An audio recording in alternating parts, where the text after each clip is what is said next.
Have you ever stopped to ask yourself why you feel this uncontrollable urge to respond, to justify, to explain, to prove something all the time? We live in an era where noise has become the norm. Everyone talks, everyone shouts, everyone wants to be heard, but no one, absolutely no one, wants to listen. Worse yet, no one can stand silence, because silence is uncomfortable. It exposes, it reveals, it offers no escape. Now tell me, how many times have you responded impulsively? How many times have you regretted speaking too much? How many times has your need to take a stand put you in a position of weakness? This is not a coincidence. This is conditioning. You were taught that speaking is power, that silence means consent, that if you don't react, you are being weak. They lied to you. Nietzsche, one of the most dangerous thinkers in history, saw this the opposite way. For him, true power is not in speaking. It is in restraint. It is in self-mastery, in silence filled with intention. Because silence, when used wisely, is a weapon, and one of the most lethal. He said that the will to power, this vital force that drives human beings, does not manifest in those who shout the loudest, but in those who remain unshaken in the face of chaos. While everyone drowns in words, the true master observes, waits, calculates, and when he decides to speak, the world listens. This video is not just about Nietzsche. It is about you, about what you have been avoiding to face within yourself, about the fear you feel when staying silent with your own thoughts, about how your need to speak, to be validated, may be keeping you weak, dependent, manipulable. It's a tough conversation, direct, but necessary. So, before we continue, I challenge you. Stay with me until the end without interrupting this silence that begins to form within you, because what you are going to hear today may not be something you are ready to listen to, but it is exactly what you need. Nietzsche was not just any philosopher. He did not write to please, much less to be easily understood. He wrote, as one throws knives, not to kill, but to awaken. And one of his most powerful, yet often misunderstood ideas is the will to power. Many people think this will pertains to domination over others, imposition, external control. But Nietzsche was talking about something much deeper, the mastery over oneself. True strength, according to him, is the one that allows you not to react. Yes, that's right, not to react. The modern world associates power with quick action, immediate response, constant readiness. But Nietzsche knew that this is merely a reflection of an enslaved mind, dominated by impulses, by the need to prove one's worth in the eyes of others. The true Übermensch, the overman, is the one who has transcended this compulsion. He does not react automatically because he is no longer a hostage to his own vanity. He does not need to explain himself, does not need to defend himself, because he is already enough. Reacting most of the time is surrendering. It is demonstrating that the other has access to your emotions, that they can unbalance you, that they can elicit an immediate response from you. And Nietzsche teaches us that by yielding to reaction, you reveal your weaknesses, your wounds, your insecurities. Silence, on the other hand, is a shield, but not a passive shield, a shield of presence, of firmness, of a mind that knows that true control is internal. Do you want to have power? Then learn to contain. Learn to observe chaos without being dragged by it. Because while others waste energy trying to win battles that need not exist, you strengthen yourself in stillness. And it is in this space of containment, where impulse is mastered, that true power is born. But this raises an uncomfortable question. Why do we have such difficulty remaining silent? Why does noise seduce us even when it destroys us? In the next part, we will dive into the psychological roots of silence and what exactly noise is trying to hide. If this content is making sense to you, click the subscribe button and subscribe to the channel. Thank you for your support. Have you ever noticed how silence bothers people? How, in a conversation, a simple longer pause creates discomfort? How the sound of nothing becomes unbearable when we are alone with our own thoughts? This is not by chance. Silence has a brutal psychological power. It reveals. And human beings, deep down, are terrified of what can be revealed when everything around them falls silent. In the absence of noise, there is no distraction. Without distraction, what you hide from yourself begins to emerge. Your insecurities, your fears, your guilt, your frustrations. Everything that daily noise helps to push under the rug. Talking too much, being constantly busy, reacting all the time, are forms of anesthesia, and you don't even realize it. Modern psychology explains that our minds have been shaped to flee from emotional discomfort. We react, we talk, we fill every space with words, music, notifications, anything that keeps us away from the abyss of inner silence. Carl Jung once said, "What you resist persists, and what do we resist the most? Confronting our own emptiness." Nietzsche knew this. He understood that modern humanity is sick, not from an excess of pain, but from an excess of distraction, from being lost in empty discourse, in cheap opinions, in ego battles that serve only to feed a superficial identity. And silence, it breaks this illusion. It forces you to face who you really are without the veneer of words. That's why true silence, the kind that comes from awareness, is so powerful. It demands courage. Being silent is not passivity. It is resistance. It is rebellion against a world that has taught you that value lies in what you say, not in who you are. Silence breaks this cycle. It paralyzes the social game. It returns your sovereignty over yourself. But here's the key. Silence, by itself, is not enough. It needs to be directed, channeled. It needs to be strategic. In the next part, you will understand how silence can be used as a weapon, not to attack, but to dominate, to conquer. It's time to learn the power of strategic silence. What separates a silent fool from a silent master? Intention. The former is silent out of fear, the latter out of mastery. And here lies one of the harshest truths about power. Those who do not master their own silence will never master anything. Nietzsche did not see silence as an escape. For him, being silent was a movement of superiority, a form of affirmation of the will to power. The silence of the Übermensch, the overman, is not timid, not withdrawn, and certainly not insecure. It is calculated. It is a tactic. He does not fall silent out of submission, but because he has already understood that those who talk all the time are selling themselves cheap, and those who react too quickly reveal their own emotional map to the enemy. Let's be clear. In a confrontation, those who speak the most are at a disadvantage. They are explaining too much, justifying too much, showing too much. Silence, when used precisely, becomes a mirror. The other begins to speak for you, to project, to destabilize themselves. They try to fill the void with words, but all they manage to do is reveal their own fragility. Have you ever seen a leader who doesn't need to raise their voice, yet still dominates the room? Have you ever been in front of someone who, with a single glance or a prolonged silence, made you rethink everything you were about to say? That is the power of strategic silence. It creates tension, and tension is the territory of influence. You don't need 1,000 arguments when you master the time and space of a conversation. When you control the rhythm, when you decide when to speak, and most importantly, when not to speak. In social psychology, this is known as non-verbal status communication.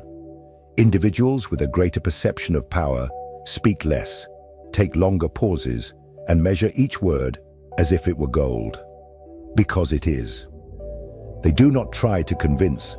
They make others doubt themselves. This is not a gift. This is technique. And Nietzsche understood this intuitively. Silence is not absence, it is amplified presence.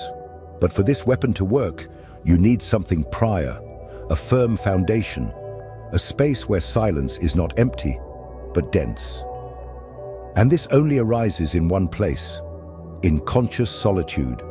In the next part, we will explore why solitude is not the enemy of the strong human being, but the cradle of their transformation. And how silence truly becomes powerful when it arises from an internal and impenetrable place. Most people fear loneliness as if it were a sentence. They avoid it, disguise it, anesthetize it. They fill every minute with stimulation, every space with company, every silence with noise. Because being truly alone means facing oneself without distractions. And this, for many, is unbearable. But Nietzsche saw loneliness through a different lens, not as punishment, but as a privilege.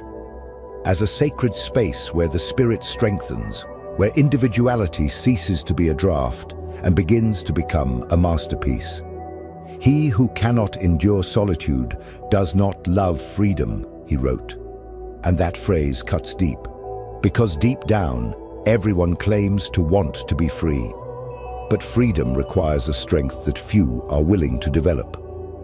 The ability not to depend on the validation of others to exist.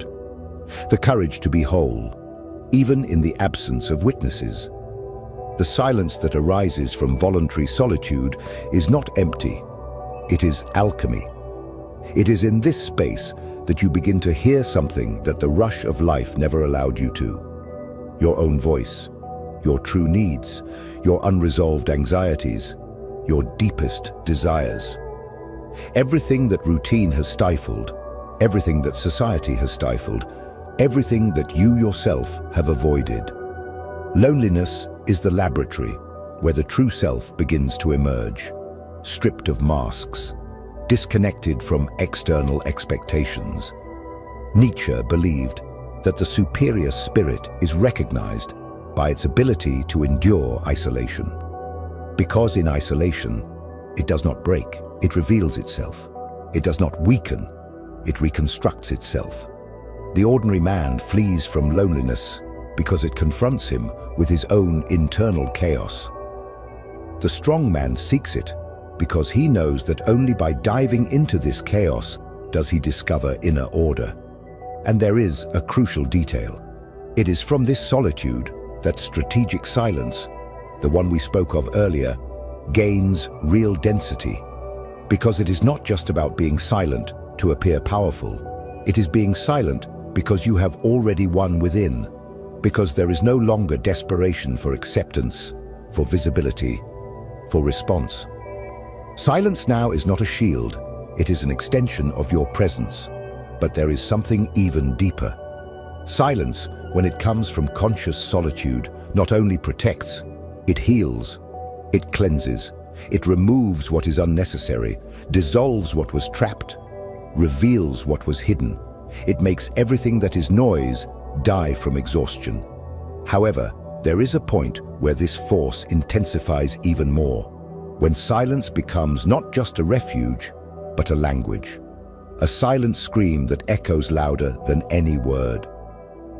In the next part, we will explore why silence at certain moments speaks louder than any speech, and how to make it your most powerful message. If what you're hearing resonates with you, you'll find real value in my ebook, Beyond the Shadow. It breaks down Jung's core ideas and gives you tools to understand yourself more deeply. Link is in the pinned comment. There are moments when silence is not just the absence of sound, it is absolute presence. It occupies space like an invisible giant, suffocating the environment, disarming egos, tearing off masks. It imposes itself without needing to raise its voice. And when that happens, there is no discourse that can confront it. Because while words can be contested, true silence is uncontestable. Nietzsche understood this with brutal clarity. He knew that there is a force in omission that destroys more than any argument. Well-placed silence is a denial, an affront, a verdict. When you choose not to respond, you are not just abstaining, you are saying, with brutal elegance, you do not deserve my energy. This is not arrogance, it is hierarchy. In a world where everyone is desperate to be heard, those who choose not to speak automatically elevate themselves. They do not compete, they dominate. And that is why well-used silence is one of the sharpest expressions of psychological power. Think of a discussion. When someone falls silent in the face of provocation, the other becomes desperate. They try to poke, they try to pull, they try to force a reaction. Because silence reveals something that most fear, that the other is at peace. And there is no more powerful weapon than serenity in the face of an attempted attack. Silence becomes a mirror. It reflects back to the other their own lack of control, their own ridiculousness, their own anxiety. But be careful. This is not about being silent out of omission or cowardice. It is about knowing that you have the power to destroy the other and choosing not to do so, because you have already won. And this victory is invisible to shallow eyes, but deeply felt by those who try to hurt you. Silence also has another role. It amplifies what is said. A word placed in the midst of a long silence carries a weight that no lengthy phrase would have. It is like a precise strike after a long pause. It impacts more. It marks more. Nietzsche said that words are merely symbols for the relationships of things to each other and to us. Silence, in turn, is the symbol of the unattainable, of that which is beyond language. It is the territory of those who no longer need to justify themselves. But there is a final stage where this power reaches its most refined form, when silence is not just a weapon, it is identity. When it becomes your way of existing in the world. When you master the art of silence, not as one who hides, but as one who has transcended the need to prove anything. And it is precisely here that the essence of what Nietzsche called true strength resides. The power that is not displayed, but felt. In the last part of this video, we will close this journey by revealing to you what it truly means to live as someone who carries silence as a symbol of power. And we will ask you a final question that you may never have the courage to answer. Are you ready for that? Silence is not for everyone. It demands something that few are willing to develop: inner solidity. Because being silent while the world screams is an act of war. A war against the ego, against the addiction to validation, against the impulse to react to everything that pokes us.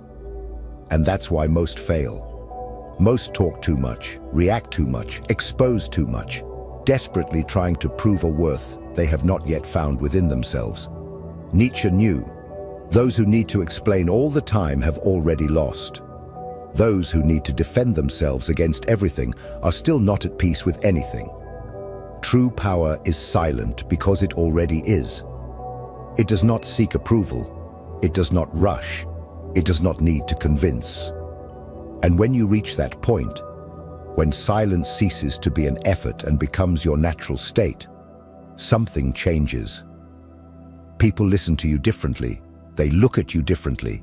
They feel your presence without you saying a single word. This is not mysticism. It is psychology. It is energy. It is mastery. But don't be fooled. This path is lonely. It requires you to swim against the current of urgency, haste, and collective hysteria.